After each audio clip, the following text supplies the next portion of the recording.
Right now, President Cyril Ramaphosa leads the National Freedom Day celebration in that province. And as you heard, the Manzil Park Stadium is a hive of activity as ordinary citizens as well as dignitaries descend on the small mining town of Glasdorp, rather. The president just finished his keynote address, and this is where we find my colleague Pule Letshwiti-Jones monitoring developments there. Pule, the president, having concluded his keynote address a little earlier on, saying a lot of things about what Freedom Day should mean for South Africans. How have people, or how were people receiving this? Were they celebrating everything that he was saying earlier? Well, some parts where we find people that are happy with what the current government has done for them. Others still believe that there's more work and more room for improvement, particularly with issues pertaining to service delivery. In that report that just played just a couple of minutes ago, you get a sense that residents are saying there's still some projects which relate to RDP houses which have stalled due to not enough financial cash flow. Others are complaining about water, others electricity, while others are complaining about issues pertaining to unemployment as well. So what is Freedom Day?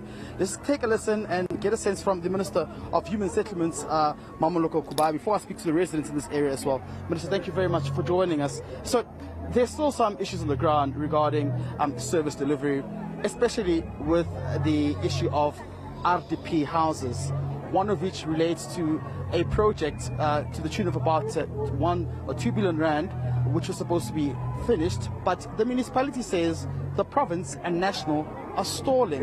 What's your view on that? No, thanks. I think the first thing is that when we talk about freedom, we talk indeed because we've attained our democracy, and what it will be meaningful is when services are provided to the citizens. I've been here several times as in my capacity as minister. There are projects that have stalled. For example, there's a project around Volmaranstad, which has been only slabs and they have not been. When we interrogated that project, we found that it was an issue of, issue of money, where service providers were not paid.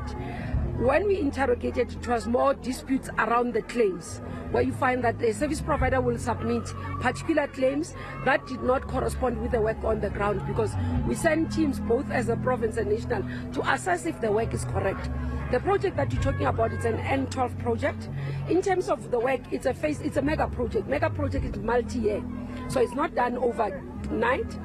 First, there was a problem of, first it was a problem of having had hijacking by criminals. You have seen the service provider saying, I had to hire some of these guys because he was criticized, to having hired gangsters to work in the project, and said, that's the only way I could get the work done. The internal bulk services have been done in the area. The roads were being built. So in terms of a multi-year project, you start with making sure that the services bulk infrastructure is on the ground, and you reticulate that. After that, that's when you build on top. So there are areas where we're going to provide services. There are areas where we're going to provide housing. So it's a multifaceted. It will have also bonded and social housing. So it's not only around RDP. When you look at the project of N12, like you would have seen with others, mega projects that we have across the country. So it has moved slowly because of the initial problems, but currently MEC has been trying to ensure that it moves faster. There were contractual issues as well that he had to attend to, which I understand have been resolved. Should be able to fast track now in the new financial year. We started now. It's in the business plans for the province, and it will be able to move. Would you say that has actually, put a dent on your name as well, because there were protests that took place in the area and residents are saying government has let them down? Are you saying that this is in the pipelines in terms of the cash flow? Because even the contractors are saying they've had to now fork out money from their own pockets to keep this project continuing, and they've had it now and they've stopped the project. No, in terms of cash flow, in terms of contract management, remember we don't do the contract management at national, so it's at the province. But when we ask, because when there's problems in a project, then we'll have to come and ask what has happened. One of the issues is that if a project runs in terms of milestones, you can't want to claim more than what the milestones are, because it's budgeted. And the money, because it's multi-year, Per financial year, there will be a particular amount that is given. So you can't take the entire budget of the province and you go and put it in one municipality, in one project. When you have the entirety of the project, one of the things that we are trying to do with MEC Maloi in the province is to also go and deal with a lot of unfinished projects. Northwest, as I said previously, that as I arrived in the portfolio to say one of my priorities is to unblock the projects that are not finished. Northwest is one of those provinces that has a lot of them. And part of the issue is not only to respond to N12 project, but to the entirety of the province. Because people in Mafikeng will want houses, people in Dr. Ruth Sokhomotsi Mompati will want houses. So we've got to be able to ensure that there is a spread of the resources across the province. Would you say you've done enough in this province to deliver services as government? In terms of houses, there are areas of excellence where we've done well. There are areas of concerns. As we had, we did Imbizo in this province, for example, with the president in Mafikeng. When we were there, the major issue that people raised, for example, they were saying the town is dirty, the streets are not working, they are not. If you go today, there's a difference. So there are areas where you see issues of crime in that area. When we did Imbizo, they've been responded. The issue of water, like they've said, have been responded to. We are dealing with housing per phases, because housing as well, every year there's going to have to be an intervention. When we came here with the president in the province, there were quite a lot of blocked projects, as I said, and we had not been building for some time in the province. And when we look back now in terms of progress, we are seeing a lot of progress. You can go to Bojanala district, you'll see the houses that we've handed over in that area. So we've got to be able to ensure that the spread is happening. We've responded to the issues around disasters that happened in the province in terms of relocation of people, because they've been sitting where it's not suitable.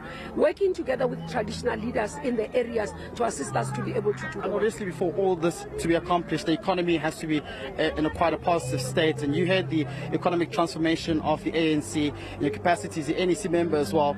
How are you planning to shift the economy towards a 5% economic growth in the next 5 years? Look, the first issue is, as you would have seen during the NEC, we did a media briefing that talked about the electricity, solving the electricity with Dr. Ramaphosa.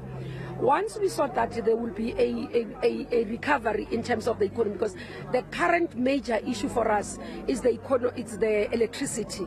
Load shedding that continues to happen, load reduction, we would have spoken about that. We have to have that as a priority, and the ANC has said this is a priority.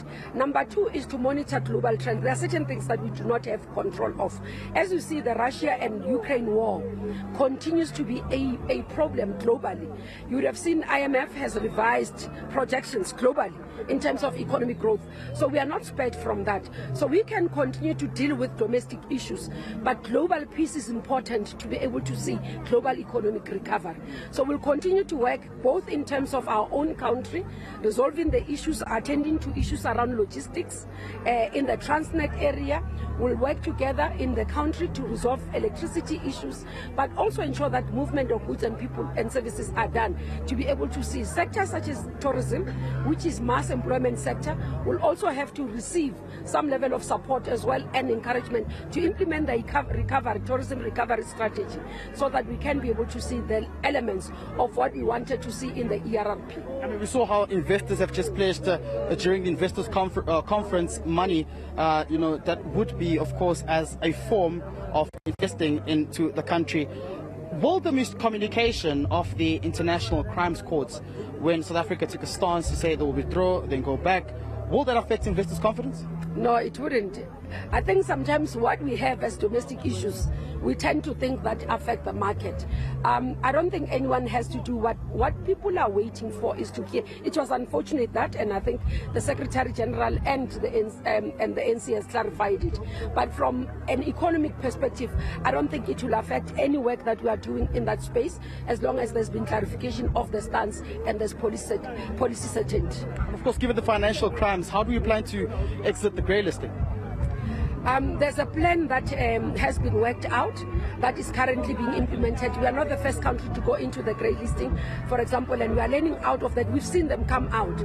So we are confident that in terms of the work that we are doing, we'll be able to come out of the grey listing. There are quite a number of areas, about 8 areas that have been identified for us to be able to follow up. Issues of cash flow, money that is moving freely that we need to deal with, issues of money with the NGOs that needs to be accounted for. So there are specific areas areas that we are aware and we are dealing with them and we are aware of what needs to be done. I'm confident Minister Godongwani has committed to say that we'll be able to respond to those. And just lastly, Minister, of course, the issue of electricity, load shedding, the energy crisis is something which many say could cost you as well next year's polls. South Africans are quite upset with how there haven't been a lot of efforts in terms of dealing with this issue here. What is it that you're looking into? There's currently a lot of noise around the shift between the ministers, Minister Pravin Gordhan, Minister Gwede Mantashe, and Cyril Ramaphosa as well, who, by the way, Eskom does not report to. How do you plan on resolving this? No, I think, as I said, we did a full media briefing on this as ANC after the NEC. We've outlined the plans. We've been open and honest to South Africans about the challenges of electricity. There are plans in terms of short term, where we're talking about emergency procurement. There are plans that he outlined around even shifting the issue around the decommissioning of the plants. So the plan is there and it's being implemented. So we do believe that we will be able to deal with the issue around electricity. On the issues of roles and responsibilities as well, I did clarify that once an appointment has been made, the President makes a proclamation. And my understanding is that that is almost done and it will be gazetted for everybody to see in terms of roles and responsibilities. But in transitioning, currently I can confirm that the colleagues are working together. We are part of a system that works together in terms of NICOM and other platforms that we do. Even from the subcommittee point of view, we've been working together to ensure that the synergy, and you'd have said that you'd have heard me talk about our intention to ensure that there isn't colleagues or deployees who speak past each other.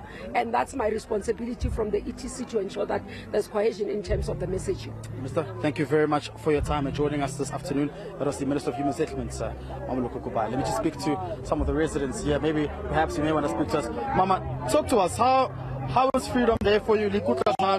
How do you feel today? Can I express myself in my mother's tongue? Oh, okay. You are free!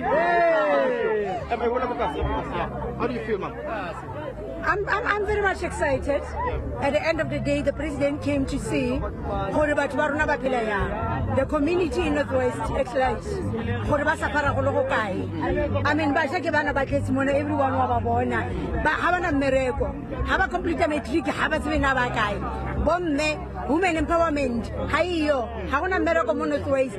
Put all, I mean, I mean, electricity, nightmares.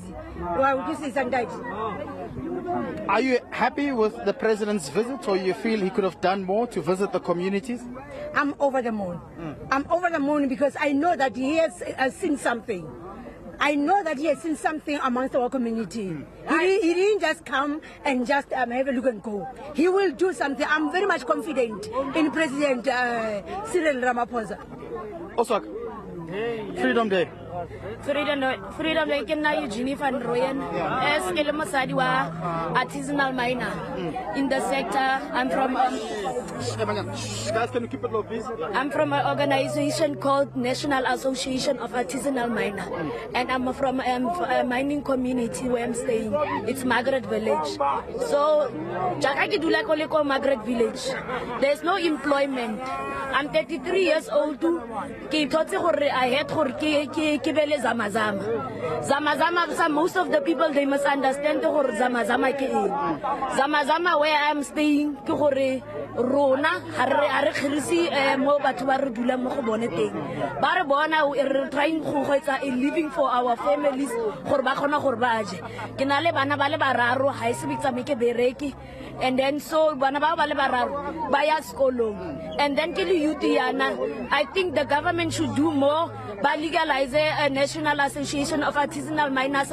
Re khona go contribute le rona in the economy e re leng mo go yone, because of ba khona go stop this illicit flow e tsamayeng ya chelete le di mineral tse le gore di a tsamaya mara at the end ha di reachega di accountega ko di states. So we would like that really basadi ba artisanal miners ra tlhekefetsitswa le rona a re tlhekefetswa ke the gangsters, and they can't reach out to basadi ba bangata ke tlile mo because of ke nna chairperson mo basadi mo mokgatlong o ke le yone wa Kosh Artisanal Miners. Okay. So we would like the president to gore a dire ka speedy permit e re dirileng le yone le DMRE ke yone e tla re thusang thata gore dikgogakgokanya tse tsa di-gangster di fele mo di zamazameng tsa artisanal miners tse di re bona gore di a diragala di a thunya ko Margaret Village ba thotse di thunya nako embeki ena tlile so di tla re thusa thata. Thank you very much, Sister. Well, Masiro, those are some of the issues that have been raised here by community members as well, saying that they're happy with the president being here, but they were hoping that also more issues that are affecting some of the communities could have been addressed, particularly more regulation in the mining sector, but also addressing the issue of unemployment, crime, and lack of access to not having good, clean water and electricity. Of course, we're also joined by the Minister of Human Settlements, Mamoloko Kubai, just a few minutes ago. Well, here we are today, Freedom Day. I will be here celebrating it with the people of the city of Matlosana local municipality. All right, eNCA's Pule Letshwiti-Jones. At the same time, we have the president. Those are live visuals that you're seeing being given to us by the second team, led by reporter Boloko Moloto. The president just visiting the Joubert Health Facility in the northwest. It's expected to be something that is a state-of-the-art. As you can see there, he is with the health minister, Dr. Joe Phatla, of course, as the leading minister in that particular portfolio. So they'll be basically just revealing a few state-of-the-art things to him at that particular facility, just to show that they're doing something, at least when it comes to public health in that particular municipality.